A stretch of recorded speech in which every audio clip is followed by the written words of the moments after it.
So you register and sign in your account in the Wiz Home apps, and then after login you will saw this interface. So you just select the Wi-Fi box and then the next step, and then you key in your Wi-Fi password, continue the next step, and then we'll start configuration the network already.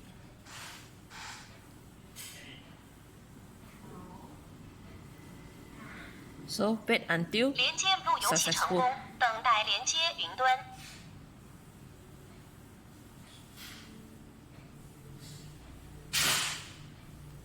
连接成功，请添加设 So 备。 successful already. You can put the name is home. Okay, and then you can choose the complete and add the smart door lock. So this one is the next step already.